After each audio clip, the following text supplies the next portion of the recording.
বিনা বেতনেও কিছু কিছু মানুষ চাকরি করে। সবাইকে নিজের মতো স্বার্থপর ভাববেন না। অবশ্যই ভাবছেন বিনা বেতনে আবার কিসের চাকরি, আর বর্তমানে তো টাকা ছাড়া কেউ এক কদমও নড়তে চায় না। আছে আছে আপুরা, তারা টাকা ছাড়াই আপনার সঙ্গ দিচ্ছে, আর এই বিনা বেতনের চাকরিটাই হচ্ছে আপনার আগে পিছে যারা আপনার নামেই পরনিন্দা করছে। আর হ্যাঁ, বুঝতে কিন্তু পারবেন না আপনার নামে কে বদনাম করছে, কারণ চলাফেরা তো আপনি অনেক মানুষের সাথেই করেন। একটা কথা মাথায় রাখবেন, বাস দিলে কিন্তু আপন মানুষেরাই দেয়। আপন মানুষ বলতে আবার ভাই বোন করে কিন্তু ধইরা বইসেন না। যে মানুষগুলোকে দেখবেন আপনাকে সাইদ্ধা খাওয়াইতেছে, সাইদ্ধা আপনার সাথে মিশতেছে, আপনার প্রশংসা করতেছে, তাদের মধ্যে ঘাপলা আছে।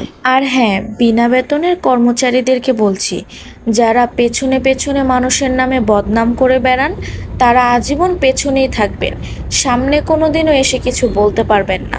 শোনেন, সুন্দর একটা পরামর্শ দিই, সময় থাকতে থাকতে ভালো হয়ে যান।